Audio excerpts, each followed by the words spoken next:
Desde ahora, Didáctica Radio. Tiempo de aprender y crecer juntos.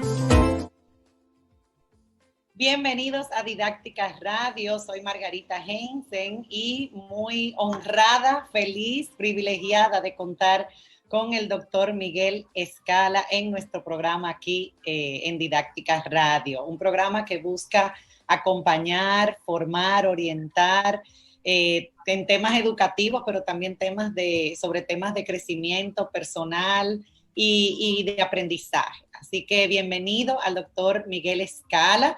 No puedo nos tomaríamos mucho tiempo si presento todo el currículum del doctor Escala, pero me cabe mencionar que, bueno, fue rector, profesor del INTEC, consultor en educación superior y liderazgo educativo, trabajó en el Colegio La Salle, fue director ejecutivo del Instituto de Gestión y Liderazgo Universitario IGLU, de la Organización Universitaria Interamericana OUI. Definitivamente una persona que nos honra con su presencia y que tiene mucho que aportar y ya ha aportado también a la educación en nuestro país. Bienvenido de nuevo.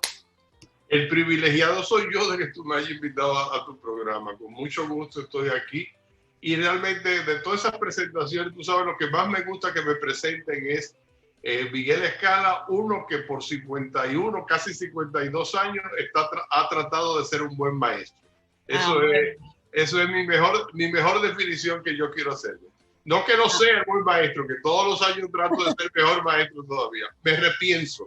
Así es, y así debería ser, ¿verdad? Qué bueno que podemos hablar precisamente de esto, de repensar la educación. Recientemente se lanzó RED, este espacio para promover la discusión, la reflexión, el análisis, la acción sobre temas educativos. Y me gustaría, doctor Escala, que nos cuente como miembro fundador y promotor, yo soy también una de las fundadoras, y muy feliz de pertenecer a este grupo. También es una gran responsabilidad, implica una gran responsabilidad, un compromiso, pero que comentemos con nuestro público, nuestros seguidores, en qué consiste RED, por qué surge RED, cómo surge RED. Esa es una buena pregunta y nadie sabe.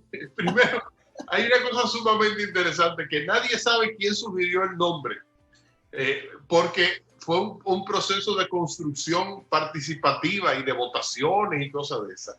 Y las sugerencias de nombre vinieron anónimas, es decir, se hizo una encuesta anónima de ¿quieres participar en un grupo? Si quieres participar, sugiere un nombre. Entonces hubo como 30 sugerencias de nombres, se votaron y después quedaron 5, y de las 5 en la reunión de los fundadores se decidió que iba a ser repensar la educación.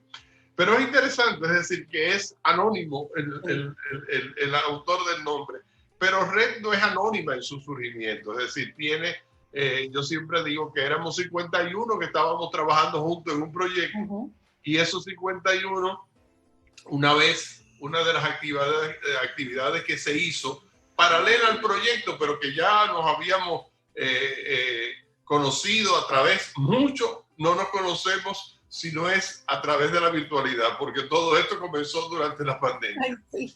Y entonces hay mucho que dice, es difícil entender la amistad que tenemos y el hecho de que nos hace falta conversar con los otros y nunca nos hemos visto personalmente.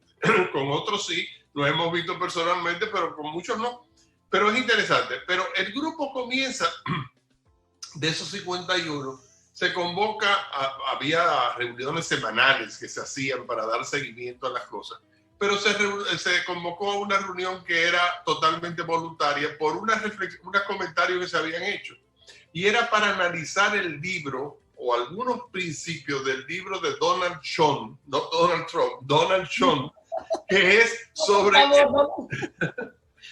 el profesional reflexivo, el practitioner, el reflective practitioner, el practicante, el profesional reflexivo, que también tiene otro sobre lo que es la escuela reflexiva y el maestro reflexivo.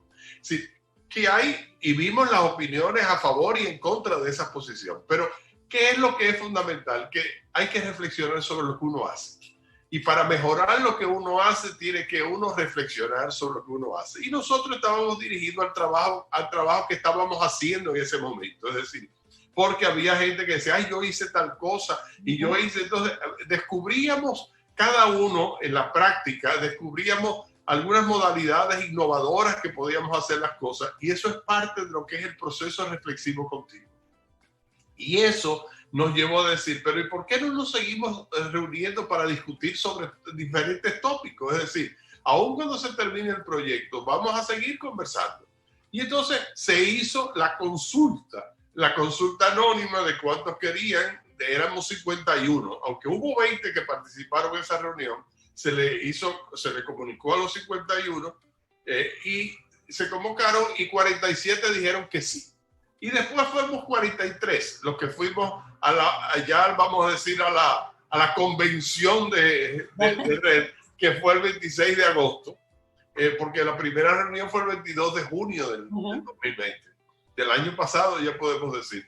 Y entonces, y realmente se hizo esa reunión y ahí salió red, salió lo que iba a la misión, cuál iba a ser nuestra misión, cuál iba a ser, todo eso fue conversado, trabajado, analizado, y entonces tuvimos que decidir cómo nos íbamos a gobernar, es decir, cómo iba a ser cómo iba a funcionar, claro. A funcionar. Entonces se votó porque se hiciera un comité coordinador, y entonces se votó y ahí salimos 5, salimos parte de ese comité coordinador. Hay también un equipo, además del equipo coordinador, hay un equipo de publicaciones, hay otro equipo que está trabajando en el tema de comunidades de aprendizaje, hay otro equipo que está trabajando en la parte de la finanza, porque mucha gente dice, ¿cómo ustedes se mantienen? Bueno, simple y llanamente cada uno de nosotros dijimos, nos tenemos que poner una multa, 500 pesos. Un aporte, claro. Un aporte, entonces ese aporte de 500 pesos ha servido,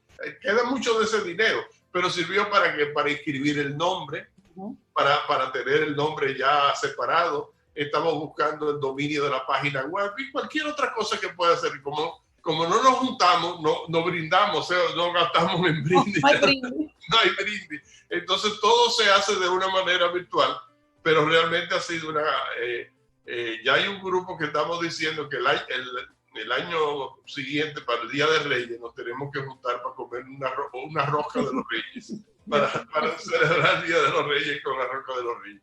Pero realmente así surgió, es decir, y se fue configurando. Ya tenemos un boletín que ahora en diciembre salió su segunda edición, que lo dirige Denise Morales Villini, y con un grupo que lo apoyamos desde el equipo de publicaciones, y hay una revista que ya también ha sido convocada para que la gente mande artículos, una revista muy variada que va a ser, el editor va a ser Bismar Galán, y que hay un grupo también que vamos a hacer como del consejo editorial de la revista. ¿Dónde estás tú? Excelente, ahí estoy yo. Y la verdad es que en poco tiempo es increíble cómo esa iniciativa que surgió así de una manera espontánea se ha convertido en un verdadero espacio de grandes educadores comprometidos y que han generado una reflexión. Yo diría que definitivamente... Una reflexión, porque obviamente también hemos hecho, además de que hicimos el lanzamiento, que fue con el manifiesto, que exacto, eso fue el 29 de septiembre, lanzamos red públicamente con un manifiesto que hicimos, que se puede conseguir en la web, el manifiesto, que nos define a nosotros qué es lo que queremos hacer, etcétera, etcétera. Pero además de eso hemos tenido 2 webinars. Hemos mantenido... ha sido activo. Sí, un webinar en noviembre, otro en diciembre, y ya está planificado el de enero, el día 20 de enero. Es decir, que traemos sobre todo esta parte de los webinars que hemos hecho, vamos a decir, las primeras versiones del webinar, las hemos llamado alternativas para lo que es la docencia durante la pandemia. Es decir, ver cómo se puede enriquecer la docencia con lo que está establecido por el ministerio, pero cómo cada uno puede también aportar algo más. En la primera tuvimos una que fueron los mismos miembros de red que trabajaron sobre eso. Y en la segunda webinar invitamos nada más y nada menos que a Radio Santa María y a las escuelas Fe y Alegría, que están haciendo un excelente trabajo. Incluso el Ministerio de Educación no solamente le ha apoyado en el trabajo que están haciendo, que difiere un poco de lo que es quédate en casa, pero obviamente mantiene el mismo esquema, pero con otra serie de elementos y trabajando, sobre todo porque insisten mucho en la radio, y trabajando en un distrito escolar que no son escuelas Fe y Alegría, sino que se incorporaron a este proyecto, pero de acuerdo con el ministerio, en Neiva, en las lomas de Neiva, que es donde nada más llega la radio. Es decir, que están haciendo un excelente trabajo, es decir, con todos los muchachos que son muchachos de escuela pública, muchachos de poblaciones vulnerables, están haciendo un excelente trabajo. Y el próximo día 20 ya el equipo coordinador ha tenido una reunión con maestras y gestoras de equipos de gestión un poquito seleccionados por los mismos miembros de red, y vamos a tener una maestra de Montecristi que trabaja con educación inicial, una maestra de Santiago que trabaja con educación de adultos y todo lo que implica la educación de adultos, una que trabaja en una escuela rural de verdad, y otra que trabaja como, que es miembro de red esa, que es parte del equipo de gestión de una escuela pública. Entonces, esas 4 experiencias son experiencias que ellos han aportado, han enriquecido al trabajo que se hace con el ministerio para que se vea, que es decir, que hay que asumirlo con una posición innovadora y una posición de compromiso, pero al mismo tiempo hay cosas que no están previstas. Claro. Es decir, que si el muchacho no llega, que si hay que llevarle la guía a las casas, que si hay que inventar por allá. Es decir, todo ese fenómeno, como por ejemplo la alfabetización se está haciendo presencial, sí, aunque con mucho cuidado, porque la alfabetización de adultos se está haciendo de una manera presencial porque no hay otra manera. Es decir, entonces, claro, todas esas experiencias son experiencias que hay que recuperar. Hay que rescatarlas. Y que nos ayuda a nosotros a repensar lo que cada uno hace. Exactamente. A partir de las experiencias, claro, cada contexto es único, cada actividad es exactamente, pero me dice, bueno, pues si esa persona pudo hacer eso allá, ¿cómo yo en mi situación, qué es lo que yo puedo hacer en mi situación para ser más rico todavía? Una de las cosas que nosotros insistimos mucho, mi función como maestro o maestra de mediador o mediadora de los aprendizajes. Es decir, yo no puedo colgar mi sable de mediador de aprendizaje, no puedo. Es decir, independientemente que sea con cuadernillo, con radio, con lo que sea, es decir, yo siempre le digo algunas veces a los maestros cuando lo hablamos, si usted tiene que ser moriqueta para que los muchachos hablen, para que los muchachos aprendan, haga moriqueta. Haga moriqueta. O morisqueta, como es el término adecuado en el léxico castellano, ¿no? Pero hay que hacer algo. Entonces, ese asunto, estar dirigido intencional, ese maestro intencional, que sabe que... ¿Es mi favorita? No, pues mira, vamos a competir a ver quién más gana con eso, ¿sabes? Porque para mí el intentional teacher, una vez que yo descubrí ese libro, para mí eso ha sido lo más grande. Yo lo tengo, excelente. Porque definitivamente yo una vez dije, en un aprendo hace mucho tiempo, dije yo creo que el maestro dominicano ha perdido en muchos casos el sentido de la intencionalidad. Sí. Es decir, cuando un maestro se para frente a un grupo, o cuando un maestro ahora en las condiciones actuales le asignan un grupo, y que tiene que comunicarse por WhatsApp, que tiene que verlo de lejos, que tiene que recibir a las mamás que le llevan los cuadernillos, lo que sea. Pero ese grupo, yo como maestro o maestra, tengo que tener mi intencionalidad. Y mi intencionalidad es ser mediador o mediadora de los aprendizajes de esos muchachos. Eso es punto. Eso es fundamental. Entonces, para eso, el repensar es fundamental. Porque yo digo, el repensar es antes, es durante y después de la acción educativa. Pero el repensar es a nivel micro, que soy yo como maestro, micro a nivel de la escuela, es a nivel meso, a nivel del distrito, a nivel y macro a nivel del sistema educativo. Es decir, repensar la educación es repensar el currículum a nivel educativo o repensar la forma en que va a llegar a través de lo que es la educación a distancia. Pero repensar la educación también es qué yo estoy haciendo que mis estudiantes están aprendiendo y qué yo estoy haciendo que hay algunos que no están aprendiendo. Porque la idea no es que aprendan uno y no aprendan otro, es que aprendan todos. Ese es el gran reto. Y hay algunas preguntas que Red se ha planteado. ¿Hacia dónde van las políticas educativas en República Dominicana, en el mundo? ¿Cómo podemos contribuir al mejoramiento de la calidad de la educación en nuestro país? ¿Cuáles serán las alternativas de actividad docente en medio de la pandemia? Definitivamente la pandemia ha transformado por eso, completamente. Exactamente. No, y hay que sacar lecciones buenas de lo que se ha hecho en la pandemia. Porque hay maestros y maestras que han descubierto que son capaces de hacer cosas que antes no hacían. Definitivamente. Exacto. Entonces, esos maestros no cuelguen el sable, sigan usándolo. Y cuando ya estemos en las aulas presenciales, ¿cómo ustedes van a aplicar ese aprendizaje suyo, ese saber suyo? Y sobre todo, ya te digo, si uno organiza ese repensar, por eso nosotros queremos fomentar el desarrollo de comunidades para repensar la educación. Y te digo, para pensar a los diferentes niveles. Cuando yo digo micro, porque tengo que comenzar por mi función como maestro. Pero también tengo que ver mi escuela y ser partícipe. Y obviamente, el maestro y la maestra no tienen muchas veces las estrategias para incidir en la política educativa de su escuela. Eso es así. ¿Por qué razón? Porque el maestro, bueno, inciden, pero a veces negativamente, porque cuando llega el nuevo, entonces lo que hacen un poco opacan el nuevo. Algunas veces eso ha sucedido y los maestros jóvenes, todos esos maestros jóvenes que se están formando dentro de los programas del Ministerio de Educación y de INAFOCAN, que son muchachos y muchachas de mucho valor. Sí. Yo les di clase a un grupo en INTEC.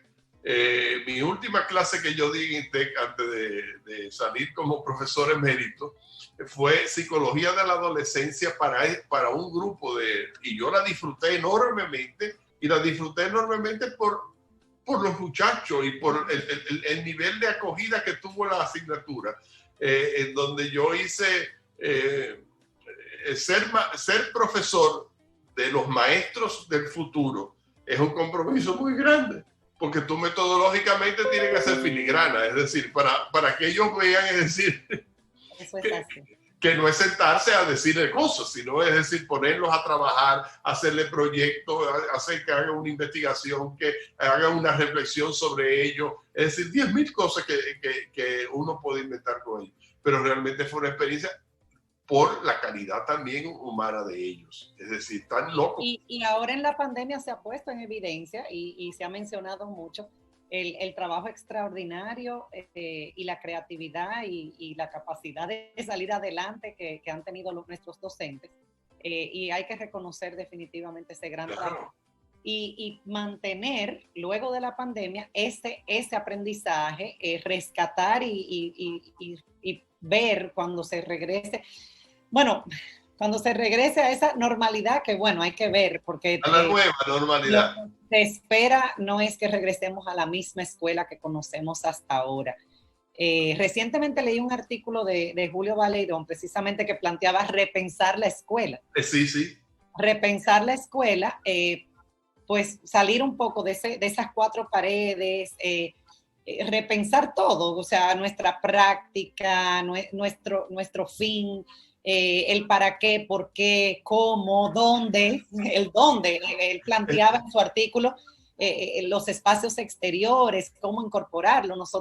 Yo hace unos años traje a UNIBE, cuando estaba dirigiendo la escuela, a un especialista en outdoor classroom, o sea, la clase fuera. Y hay toda una vertiente, todo el trabajo que se ha hecho. Yo siempre he dicho, la maestra aquella que decía que ella no podía enseñar las hojas porque no tenía láminas. y estaba al lado de un campo. Al lado de, exacto, increíble. O sea, ese es el mejor ejemplo, que yo creo que yo me lo inventé, ¿no? Para Sí, caricaturizar el asunto, pero eso puede pasar. Es decir, ay, yo no puedo hacer esto porque no tengo metro, pero bueno, usted tiene una soga que hay ahí y haga de la soga el metro y entonces ponga al muchacho a medir. Es decir, ahí esa búsqueda de alternativa. Es decir, no esperar que se... Ah, no, si yo no tengo lámina, yo no puedo enseñar las hojas, los diferentes tipos de hojas. Uno de mis trabajos, yo me acuerdo, creo que fue en cuarto curso de primaria, que yo tuve un profesor de primaria, clase aparte, ¿no? Fue el hermano Alfredo Morales. Ah, no, quitarse el sombrero. Alfredo fue mi maestro de cuarto curso de primaria y mi maestro de quinto y sexto fue el que después fue padre Avelino Fernández. Ah, sí. O sea que yo, de esos dos maestros, mi deseo de ser maestro, yo creo que yo fue el modelo, por ellos. Y me acuerdo, en uno de esos dos cursos, yo hice una colección de hojas. Y era un álbumcito de colección de hojas. Y en otro hice una colección de pedazos de diferentes tipos de madera. No se olvida. De diferentes tipos de madera. Yo tenía un tío que era ebanista. Y entonces él me cortó un pedazo de cedro, un pedazo de caoba. O sea, yo sabía desde estaba en primaria los diferentes tipos de madera y todo ese tipo de cosas. Entonces eso, y los muchachos del campo son los que tienen más cosas, los insectos, de 10.000 cosas que tienen a la mano ahí mismo, al alcance de ellos, todos los recursos. Definitivamente que sí. Samuel Conde de Educa plantea que previo a la pandemia, la educación dominicana no transitaba hacia la calidad y que definitivamente hay que repensar, hay que reestructurar. O sea, la pandemia ha venido a poner en evidencia y a sacar a la luz pues todo lo que sabemos, la brecha, la desigualdad, todas las dificultades que ya veníamos teniendo en nuestro sistema, pero también ha puesto en evidencia esa creatividad del docente, esa capacidad que tenemos de resiliencia, claro. Ese reinventarnos. O sea que yo creo que es una combinación, se ha puesto en evidencia todo eso. Y leyendo un artículo, vi una pregunta que me gustó mucho y dice, si se cierra la escuela, que de hecho se ha cerrado la escuela, ¿qué tipo de educación se abre? Y me encantó. O sea, se ha cerrado la escuela, ¿qué tipo de educación se ha abierto? Hablamos de educación a distancia, pero todo eso que está pasando y que es distinto en cada contexto, Se cerró la escuela, pero no las oportunidades para aprender. Exactamente. Se ha abierto una nueva vía, un nuevo canal y cómo eso se está llevando a cabo y cuáles son los resultados. Bueno, y que de hecho, está por verse también. Exacto, no, pero eso es también un fenómeno que tiene que ser reflexión continua, por eso ir repensando continuamente ese proceso. Y hay un detalle interesante que ahorita te iba a comentar. Normalmente cuando se hacen evaluaciones del PISA, prueba nacional, etcétera, etcétera, lo que preocupa sobre todo son las escuelas que tienen peores resultados. Pero no nos fijamos en las que tienen los mejores resultados para ver qué están haciendo. ¿Qué están haciendo? Es decir, esas escuelas y esos maestros y esas maestras que están olvidados a veces y que enseñan alfabetizan a los muchachos en 4 o 5 meses y que los enseñan rápidamente, eso hay que descubrir qué pasa. Y yo siempre... Y yo, como ya persona de avanzada edad, ya uno cuenta las cosas varias veces para que queden después para los demás. Dice, Miguel hacía ese cuento. Yo, siendo rector de ISTE, estoy firmando un diploma de una que se graduaba en licenciada en economía magna cum laude, summa cum laude. Entonces, obviamente, graduarse en ISTE en economía no es fácil. No hay muchos que comienzan en economía y terminan en administración, terminan en mercadeo, terminan en otra cosa, porque cuando llegan ya a los niveles de macroeconomía, de econometría, etcétera, etcétera, se complica el asunto. Y esta niña se gradúa summa cum laude. Y yo siempre intentaba ver, cuando yo firmaba summa cum laude, déjame ver de dónde se graduó. Esa niña se había graduado del Liceo de Pedernales. Y Wow. yo la mandé a buscar. La mandé a buscar. Digo, ¿Qué pasó ahí? ¿Qué sí. pasó ahí? ¿Qué elementos tú atribuyes? Es decir, porque no es que uno esté discriminando, pero uno no espera de que haya una persona que venga del Liceo de Pedernales y se graduó de summa cum laude de una carrera. Primero, No es lo común, ¿no? exactamente. Había un detalle, obviamente, familiar. Su padre era ingeniero y su padre se preocupaba por comprar los libros de texto, etcétera, etcétera. Es decir, tenía un nivel educativo, vamos a decir, por encima quizás de muchos padres del liceo. Sin embargo, me dijo, pero ¿tú sabes lo que más me ayudó a mí? Mi profesor de matemáticas. Oh, wow. Cuando yo llegué a INTEC, la matemática de INTEC, a mí eso no me asustó. Lo que yo tuve problemas fue con el español el primer trimestre. Wow. Porque no estaba acostumbrada de que hacer redacciones y ese tipo de cosas y qué sé yo. O sea, era más bien la literatura que había o la gramática, o sea, pero no era un tema de redacción y de buscar los párrafos, la idea principal de los párrafos, etcétera, etcétera, lo que se enseña en español. Pero realmente para mí fue un descubrimiento y yo lo comenté una vez en Barahona, el mismo cuento que estoy haciendo, que lo he hecho como 30,000 veces, lo comento en Barahona y en Barahona me dice, ese fue el profesor tal, la gente no sabía quién era. O sea, Era famoso el profesor. Exactamente, en esa zona de Pedernales y de Barahona, ese profesor era famoso, pero ¿por qué no se estudió lo que hacía ese hombre? Y cómo ese hombre pudiera haber sido mentor de otros profesores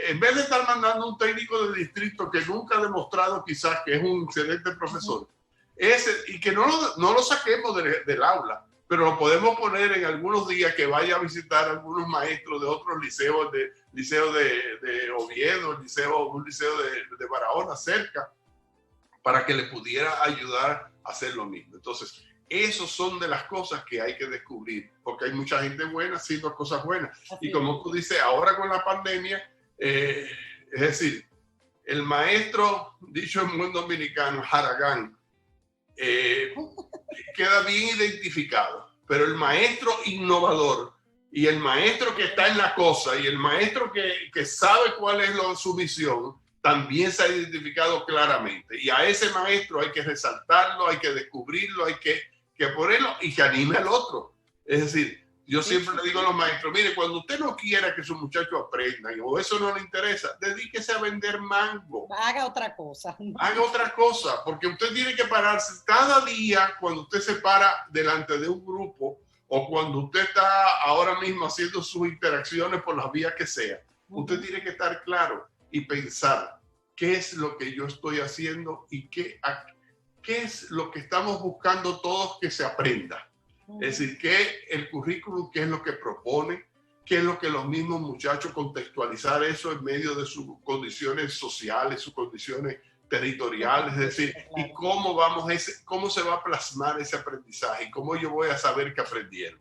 Y cómo yo voy a hacer para el que no aprenda, buscarle la vuelta para que aprenda. Buscarle la vuelta para que aprenda. Que muchos lo están haciendo, de hecho. Exactamente. Y definitivamente que sí, que todo este nuevo escenario, que ya no es tan nuevo, porque ya tenemos unos cuantos meses, casi un año en esto, este escenario nos lleva a formularnos muchas preguntas y a identificar. Nosotros incluso a identificar, yo siempre he dicho, nosotros nos dedicamos a hablar de la teoría de aprendizaje, de muchísimas cosas. La mejor teoría del aprendizaje es cómo aprenden los muchachos con esa maestra o ese maestro. Entonces, vamos a construir nuestra teoría de aprendizaje a partir de esa propia realidad. Así es, ¿no? Y definitivamente que así ha sido. Y todas estas preguntas que surgen y que han ido surgiendo, las respondemos muchas veces con esa realidad, con esa práctica, no en los libros, sino con la experiencia. Yo con una colega, ahora en diciembre, hicimos un grupo focal con docentes del sector público de diferentes niveles y fue una experiencia, de hecho uno de mis artículos publico todas las semanas y uno de los artículos fue enfocado en eso. Todo lo que ha salido, la creatividad, la capacidad de resolver problemas, también los retos, obviamente, los desafíos, manejar el tema de la familia, también niños que no han aparecido, que bueno, hay que rescatarlos porque han abandonado, que no han regresado a la escuela.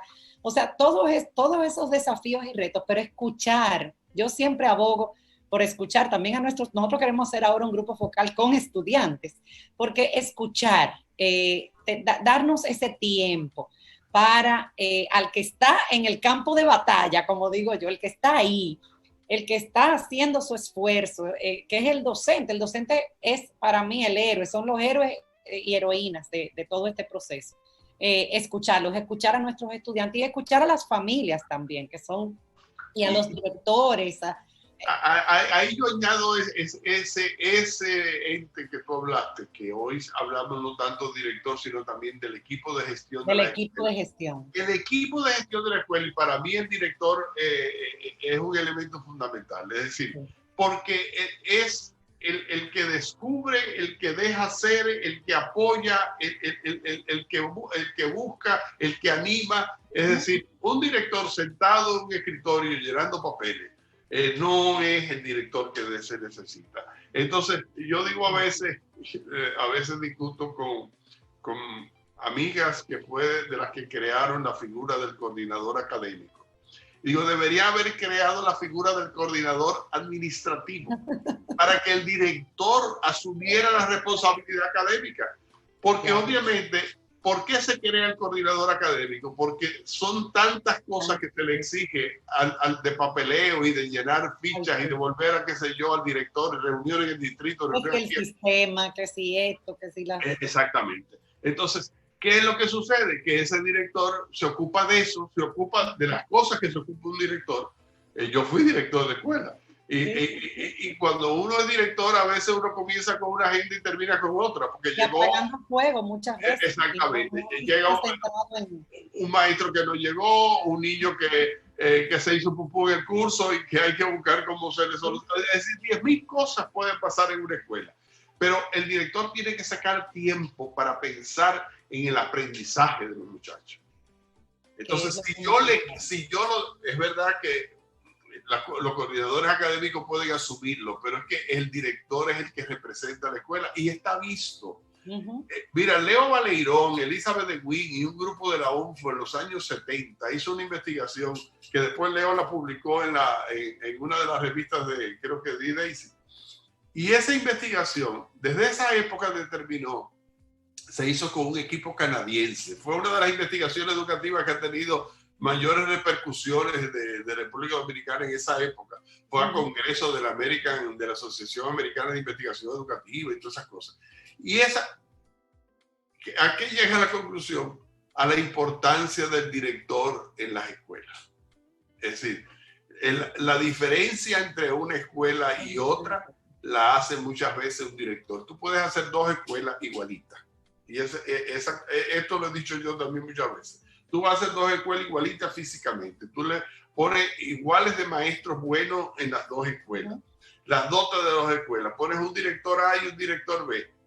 Si el director A y el director B son diferentes, búscalo en 1 o 2 años. El director A va a tener una escuela maravillosa y el director B va a tener una escuela que hasta físicamente está mal. Está destruida.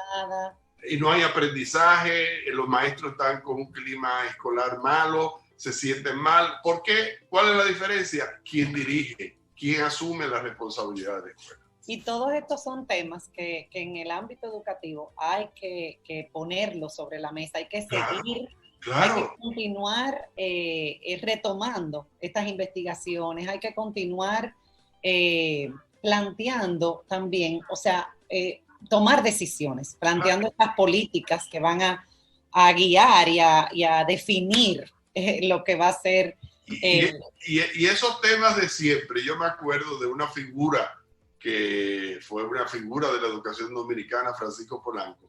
Francisco, cuando iba a reuniones, Francisco, en paz descanse, Francisco iba a reuniones y decía, Miguel me decía, me tocaba y me decía, Miguel, ahora voy a sacar mi mismo tema. Digo, no te apures que yo te ayudo. Porque él tenía 2 o 3 temas que siempre en cualquier reunión educativa decía, hay que poner atención a esto, hay que poner atención a esto, a lo otro. Porque es así, es así.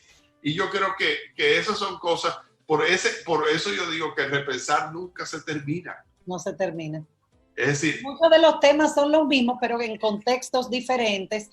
con nuevos desafíos. Y con grupos diferentes, porque tú como maestra sabes que este grupo que te cayó, hay grupos que uno logra mayor empatía que con otros, pero hay otros grupos que no se logra ese rapport entre maestros. Y el estudiante que tenemos hoy en día no es el estudiante de hace unos años. Exacto, sí, pero incluso de un periodo académico a otro en una universidad, uno recibe grupos que uno tiene. Los otros días me reuní yo con un grupo que hacía mucho que no me reunía con varios de ellos. Fueron mis alumnos en la UAS en los años 80.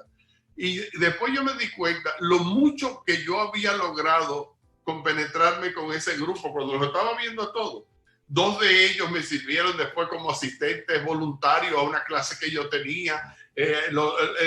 Profesor, no sé qué, no sé cuándo, qué maravilla. Es decir, y con otros grupos a lo mejor no me pasó eso. Es decir, porque eso pasa muchas veces, porque a veces el liderazgo del grupo, la empatía, y uno tiene que repensar, porque le guste uno el grupo o no le guste uno el grupo. La responsabilidad de ser mediador de los aprendizajes se mantiene. Así es. Tenemos que ir a la pausa. Cuando regresemos, seguimos repensando la educación con el doctor Miguel Escala, y agradecer antes de irnos a la pausa al Banco Popular, que es un banco comprometido con la educación, que recientemente celebró su aniversario y que sigue mandando siempre noticias sobre todos los avances, las innovaciones, y qué bueno que aportan a programas como este, que buscan acompañar, formar, orientar a los que estamos educando. El gran apoyo de Aprendo.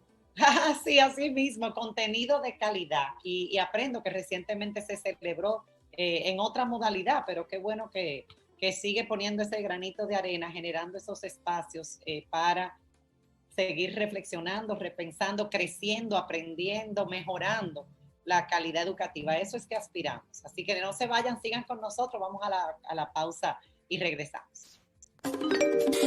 En breve regresamos con Didáctica Radio. Lo mejor del dinero que te envían de lejos es poder recibirlo cerca.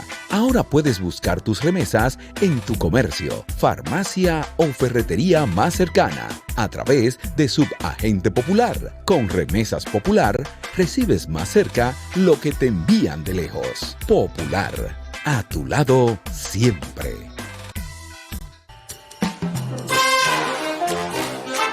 Ya estamos de vuelta con Didáctica. Qué bueno poder compartir con una persona de una trayectoria y continuar con este programa como con el doctor Miguel Escala y hablar de temas educativos, que son los temas que nos apasionan aquí en Didáctica Radio, en Didáctica y en Red, este nuevo espacio que ha surgido y que invitamos a todos a seguir en sus redes, Repensar la Educación, Red.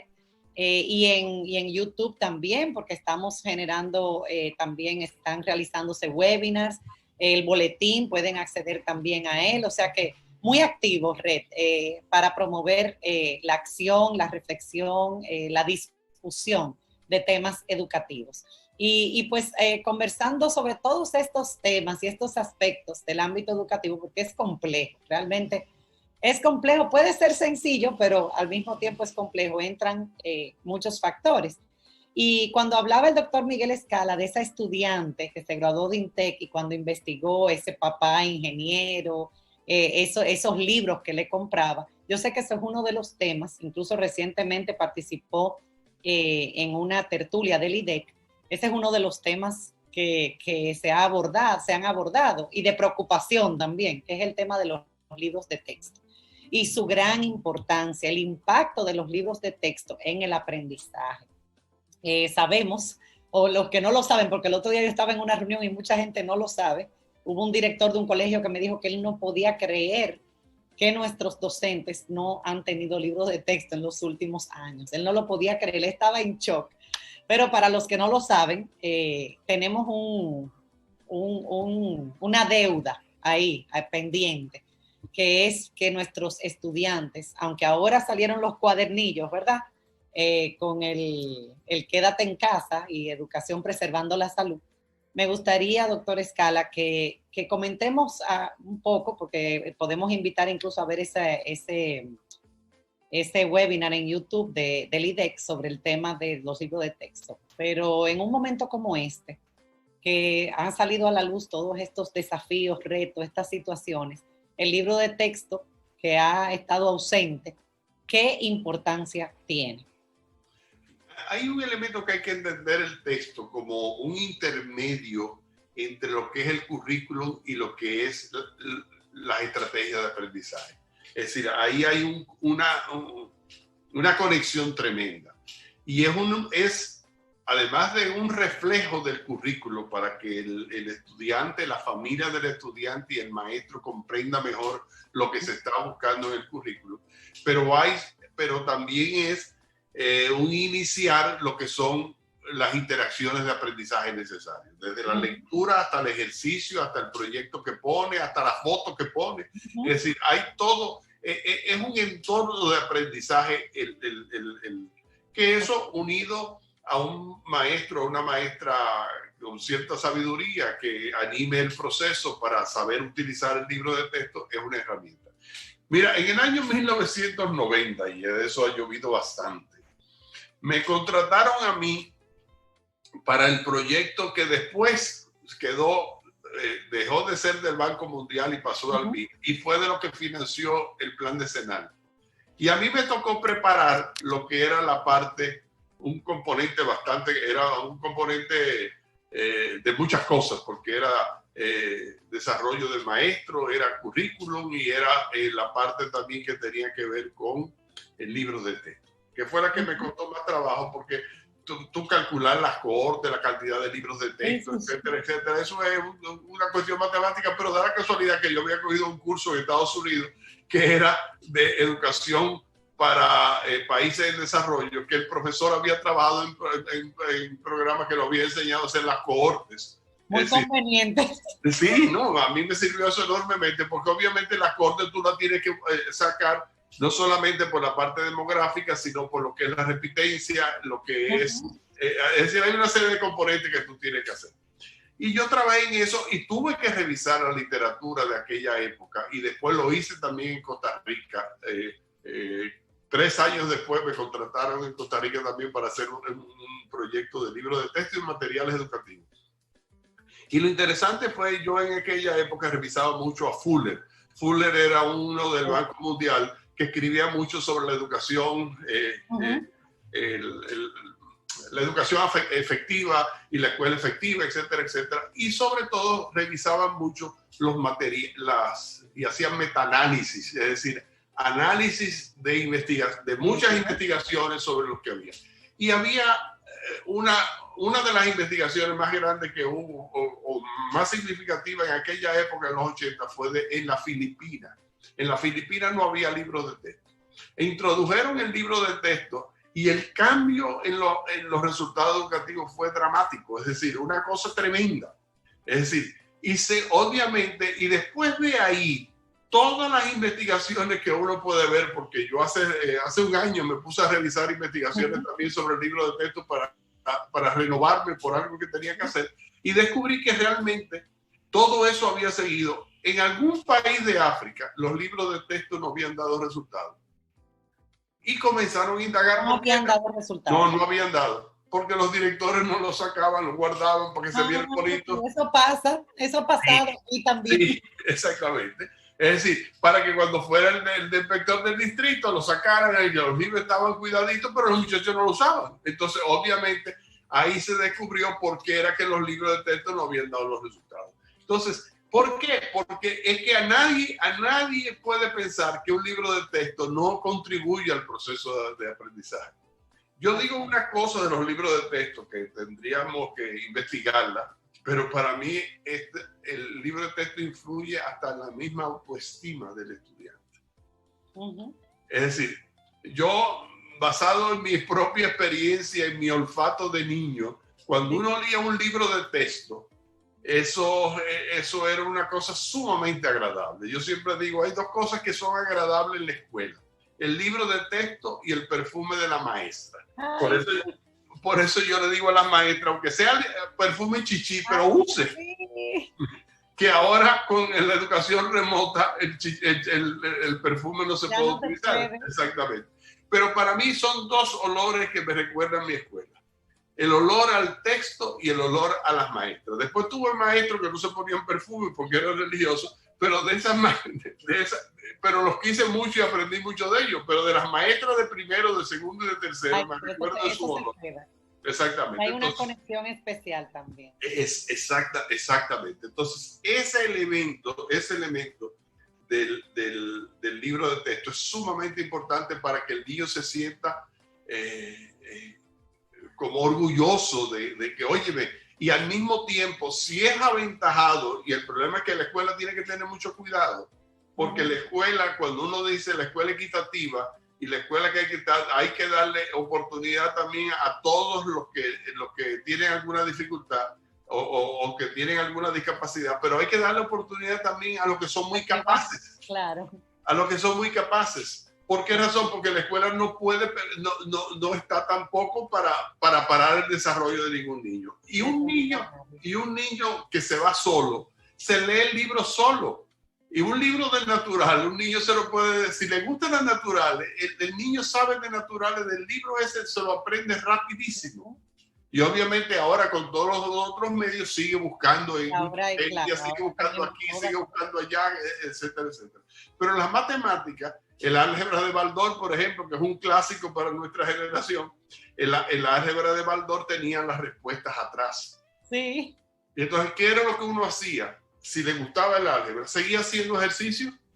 Así es. Se lo pusiera el maestro o no se lo pusiera. Yo aprendí mucha álgebra por eso, porque yo me encantaba y comencé haciendo ejercicio aunque no me lo pusiera. Claro, el libro ya te da esa posibilidad. Me retroalimenta el libro. Entonces, el libro, y hay muchos libros, y hoy los libros de ahora tienen otra, es decir, otro perfume diferente, pero perfume no en términos del físico, sino de perfume didáctico, es decir, hay libros muy buenos, con unos elementos de contribuciones didácticas muy valiosas, con referencias a las páginas web, con referencias a otras bibliografías, con ejercicios, con proyectos. La educación basada en proyectos, en muchos libros que lo toman como parte de su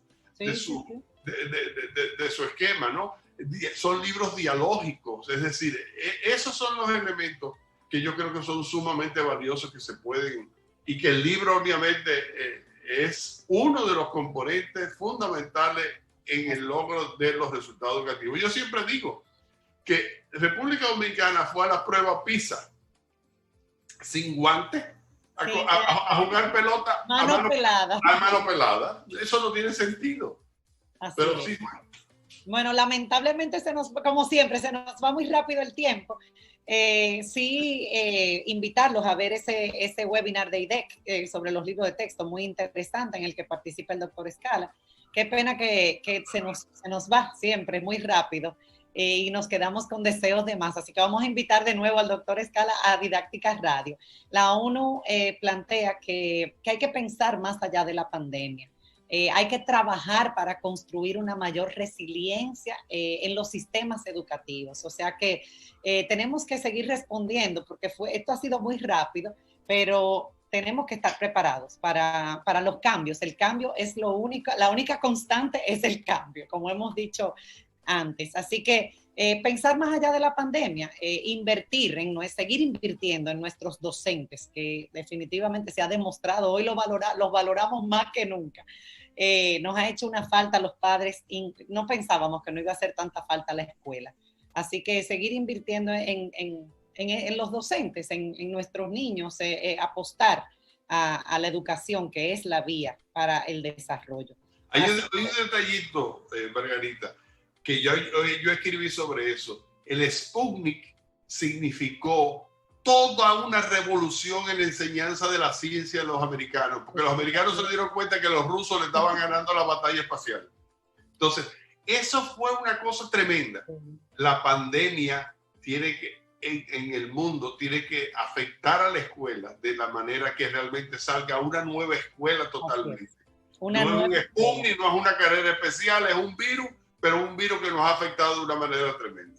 Excelente. ¿Y cómo nos preparamos para ese nuevo futuro de la educación? ¿Cómo repensar esa educación posible? ¿Con qué nos quedamos? Esas son preguntas, o sea, ¿con qué nos vamos a quedar de todo esto cuando regresemos? O sea, cuando retornemos. Esas son preguntas que lanzamos para todos ustedes y agradecer al doctor Miguel Escala, bellísimo programa. Invitarlos a todos a seguirnos en las redes didáctica.rd y a suscribirse a nuestro canal de YouTube, Didáctica Online. Y terminamos con nuestra frase: la educación no es teoría, sino vida, transformación y aprendizaje. Hasta la próxima. Hasta luego. Gracias, Margarita. Gracias.